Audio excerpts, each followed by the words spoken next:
Hello दोस्तों, good morning guys. Welcome back to my new video. आज फिर से एक नई वीडियो में आप सभी का स्वागत है। दोस्तों, मेरा नाम है मोहम्मद आसिफ और आज के वीडियो के अंदर हम बात करेंगे उबर का। एक नोटिफिकेशन आया है, आप सबके लिए जानना लेना बहुत जरूरी है। अगर आप जान लेंगे वो चीज़ तो आपको कन्फ्यूजन नहीं होगा। दूसरा, उबर जो 39 रुपये पर डे का चार्जेस करने वाली है ड्राइवर के ऊपर, उसकी पॉलिसी कैसी है उसके बारे में बात करेंगे। दूसरा क्वेश्चन ये है कि काफ़ी सारे ड्राइवर्स भाई का ना 5,000 रुपये ऊबर काट रही है। 5,000 रुपये ऊबर काट रही है, माइनस कर देती है अकाउंट पे, ठीक है। तो वो क्यों हो रहा है, किस किस का होगा, किस किस का नहीं होगा, क्या सभी का होने वाला है। और तीसरा क्वेश्चन ये है कि ओला 10% टीडीएस क्यों काट रही है। तो ये सारे सवालों के जवाब के अंदर हम इन सारे सवालों के ऊपर हम चर्चा करेंगे, बात करेंगे और इसके ऊपर सारी जो कन्फ्यूजन है आपकी वो क्लियर करेंगे। ये वाली वीडियो आपको देखने लायक है, आपको समझने लायक है। अगर आप ओला और उबर के प्लेटफॉर्म पे काम कर रहे हैं, अगर आपको नॉलेज होगी तो आपका जो कन्फ्यूजन होगा वो क्लियर होगा। अगर जिस भी भाई के साथ ये सारी चीजें हो रही हैं या फिर आपने कभी सुना होगा तो आपको एक नॉलेज मिल जाएगी, ताकि आपका जो कन्फ्यूजन है वो क्लियर करना। तो दोस्तों, आज का वीडियो इसी के ऊपर है। वीडियो अच्छा लगे तो लाइक जरूर करना, चैनल पे नए चैनल को सब्सक्राइब करना। तो दोस्तों, आज का वीडियो कर लेते हैं शुरू।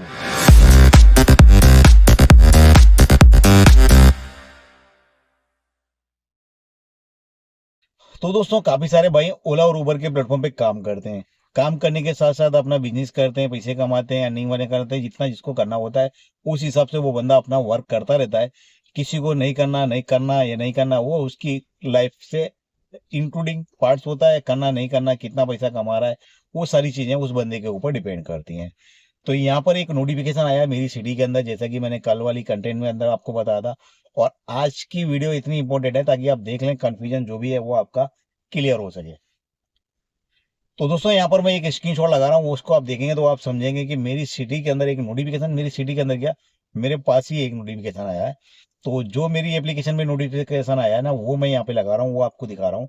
11 मार्च से वडोदरा सिटी मेरी सिटी का नाम दिया है, ठीक है। हर ट्रिप पे 3% कम कमीशन का आनंद लें, केवल 39 रुपए की फीस डेली प्लेटफॉर्म फीस का भुगतान करके, ठीक है।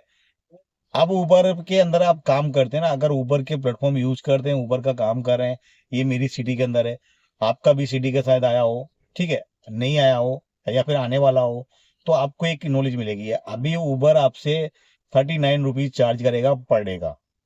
क्यों करेगा? क्योंकि आप उसकी एप्लीकेशन यूज कर रहे हो, उस पर पैसे कमा रहे हो, काम कर रहे हो। तो ये चीज आपके कंफ्यूजन होगी कि डेली करेगा, कि सिर्फ उसके ऊपर कमीशन वगैरह कुछ लेगा क्या नहीं लेगा। तो यहाँ पर आपको पर डे का, जिस दिन आप काम करेंगे प्लेटफॉर्म पे, चाहे आप एक बुकिंग मारो या 1,000 बुकिंग मारो, पर डे का आपको 39 रुपये उबर को पेड करने पड़ेंगे। उसके सिवा दूसरा कोई रास्ता नहीं। दूसरा, उस जो भी आप काम वर्क करेंगे ना, उसके अंदर जो भी कमीशन होता है ना, उसके अंदर 3% कमीशन कम लेगी उबर, ठीक है, 3%। अब उबर कितना कमीशन लेती है? 15% लेती है, मैक्सिमम 20% तो उसका रहता ही है। प्लस जो बुकिंग के ऊपर जीएसटी लगता है वो हमारी बुकिंग के अंदर काट लेती है, ठीक है। अब 20% लेगी कि उसके अंदर 3% माइनस करेगी, और ये आपका 39 रुपीज भी लेगी और कमीशन भी लेगी। तो आपको ऐसा कोई कंफ्यूजन ना हो कि हमको 39 रुपीज देने के बाद पर डे देना है, उसके बाद जो भी बचा है वो आए। तो ऐसा बिल्कुल भी नहीं है। आपको 39 रुपीज पे करना है पर डे का, अगर एक बुकिंग मारो या 1,000 बुकिंग मारो, ठीक है। और उसके ऊपर जो कमीशन बनता है वो भी आपको देना है, ठीक है। यहाँ पर सारी चीजें दी गई हैं। तो जो स्क्रीन लगाया मैंने आपको दिख रहा है, स्क्रीन शॉट ही है। तो ये हो गई उबर की बात। अब बात करते हैं जो उबर 5,000 रुपये आपका जो काट रही है, वो क्यों काट रही है। देखो, जिस बंदा कहीं से भी बिलोंग करता हो, किसी भी सिटी से हो, किसी भी स्टेट में रहता हो, अगर वो उबर के प्लेटफॉर्म पे काम कर रहा है और जब से उसने गाड़ी को अटैच किया हुआ है उसकी गाड़ी की आईडी पे, 5 लाख रुपए का उसने काम कर लिया है, उसके 5,000 रुपये कटेंगे, ठीक है। 5 लाख पे 5,000 रुपये कटेंगे। तो ये उबर क्या ना, एक साथ आपका माइनस कर देती है 5,000 रुपये, ठीक है। तो ये चीज समझ गए आप। 5 लाख रुपए, 5 लाख का आपका बिजनेस कंप्लीट हो जाता है ना, उसके बाद आपके 5,000 रुपये कटेंगे। ये आपको ट्रिप बाई ट्रिप भर दो या फिर जैसे कि आपको देना है वैसे आप कर सकते हो। अब ओला की बात कर लो। ओला के अंदर, मेरी सिटी के अंदर मुझे दो लोग ऐसे मिले जिनका कमीशन, सॉरी, जिनका टीडीएस कट रहा है 10%। 10% उनका टीडीएस कट रहा है। उनके केयर में उन्होंने बात की तो बोला जब तक आपके 5,000 रुपये कंप्लीट नहीं हो जाते हैं तब तक आपका 10% कटेगा और 5,000 रुपये कम्प्लीट हो जाएंगे। उसके बाद 1% कंटिन्यू हर बुकिंग के ऊपर कटने लगे। तो ये जो पैसे जो कटने वाली चीज है ना, वो आपके टीडीएस के रिलेटेड आपके पैसे कट रहे हैं और ये कटेंगे अब।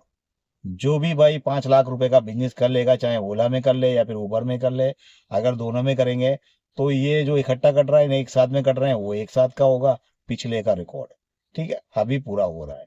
लेकिन ये चालू होगी अब मार्च से, दूसरी जो चालू होगी ना कंटिन्यू, मार्च के बाद से आपका 1% कटना चालू हो जाएगा हर बुकिंग के ऊपर, जो भी आप बिजनेस करते हैं। जैसे कि मेरे भाई बहुत सारे भाई गोजो में सवारी में काम करते हैं, उनकी हर बुकिंग के ऊपर 1% टीडीएस काट जाता है, माइनस करके जब उसके पास पैसे आते होंगे। तो वही चीज इन सब पे भी अब लागू हो चुकी है और ये कंप्लीटली तरीके से आपके पैसे कटेंगे। तो यहाँ पर जो कन्फ्यूजन वाली चीज है ना, वो क्लियर आपकी हो जानी चाहिए। आई होप, मैं समझता हूँ। तो अब यहाँ पे बात करिए उबर की। उबर का कंफ्यूजन मुझे कुछ समझ में नहीं आया भाई। अगर आप एक ट्रिप करेंगे तब भी आपको 39 रुपीज देना है। अगर पर डे में आपने एक ट्रिप भी कर दी तो 39 रुपीज आपको उबर की एप्लीकेशन का सर्विस चार्ज आपको पेड करना है। ठीक है। और फेयर वगैरह तो आता नहीं है, फेयर बहुत कम आता है। इंटरसिटी का देख लो, रेंटल बुकिंग का देख लो, आउटजन की राउंड ट्रिप देख लो। तो ये सब मिला के ना भाई नुकसान ही होने वाला है। अब टाइम वो आ गया भाई, अब जो भी कैब कंपनी है ना भाई, वो उल्टा आपसे वसूलेगी। करना है तो करो, नहीं तो जाओ। तो सारी चीजें यहाँ पर आप कंफ्यूजन कर लिए, क्लियर कर ले, ताकि आपको एक कंफ्यूजन जो था वो क्लियर हो जाए। दूसरा एक यहाँ पर मैं बात करूँ, लगा रहा हूँ यहाँ पर एक स्क्रीनशॉट और लगा रहा हूँ। उबर की जो अपने निगेटिव बैलेंस वाली जो पॉलिसी थी ना, पेटीएम के थ्रू, जो भी भाई पेटीएम यूज करते हैं, उनका पेमेंट जो निगेटिव बैलेंस हम करते थे उबर को, वो अब पेटीएम से नहीं होगा 15 मार्च से। तो ये जो भी भाई है ना, अपना यूपीआई ऑप्शंस वहाँ पे दिया गया है। आप अपनी यूपीआई आईडी अटैच कर सकते हैं और अपना जो भी निगेटिव वगैरह बैलेंस वगैरह होता है, वो आप कंप्लीट करके अपना प्रोसेस कर सकते हैं। तो बदलाव हो रहे हैं, एक 39 रुपीज का वो है और एक है यूपीआई आईडी का ऊपर की तरफ से। ठीक है। ओला की अंदर की मैं बात करूं तो ओला मैंने कई सारे जो कंटेंट बनाया था उसके ऊपर काफी सारे भाइयों के कमेंट आए, सब जगह अलग अलग। पहले जो था 300 रुपये का नया गाड़ी का अटैचमेंट का, उसको 600 रुपये किया मेरी सिटी में। कहीं पर 1,000 रुपये है, कहीं पर 40% का भाड़ा बढ़ाया है, कहीं पर मिनिमम 100 रुपये किया है। तो मतलब काफी शहरों के अंदर अलग अलग बदलाव चेंजेस हुए हैं। तो इन सब चीज को देखते हुए आपको अपना डिसीजन खुद लेना है। और एक खास करके जो न्यू बिगिनर्स हैं उनको एक कॉन्फ्यूजन जो हो रहा है ना, कि आप इन सारी प्रॉब्लम्स को देख करके आप समझ सकते हो कि ओला उबर के प्लेटफॉर्म फ्लॉप हो रही है, बिजनेस ड्रॉप हो रहा है। जिसके पास आ रही है उसके पास आ रही है, जिसके पास नहीं आ रही है उसके पास नहीं आ रही है। ऐसे भी मुझे काफी सारे बंदे मिले जिनके पास 4-4 6-6 घंटे तक लोकल बुकिंग नहीं आता है। ठीक है। तो ये सारी चीजें काम करने का अपनी फॉर्मेटिव पॉलिसी आप अपने हिसाब से डिसाइड कर सकते हैं कि कैसे करना है, कैसे नहीं करना है। और ये चीजें जो हो रही हैं वो क्यों हो रही हैं, कैसे होंगी, कब तक होंगी। और जो 39 रुपीज वाला है ना भाई, मुझे तो समझ में नहीं आया, आपको समझ में आया तो कमेंट करके बताना। और आपके सिटी के अंदर इस टाइप का नोटिफिकेशन वगैरह आया है तो भी कमेंट करके बताना, ताकि ये चीज एक मालूम पड़े कि हाँ, एक सिटी में नहीं सारी जगह है इसके जैसा रूल्स, एक जगह इसी एक जैसी नोटिफिकेशन आ रही है। तो फाइनली आज का वीडियो यहीं कंप्लीट करते हैं, फिर मिलेंगे नेक्स्ट वीडियो के साथ। तब तक के लिए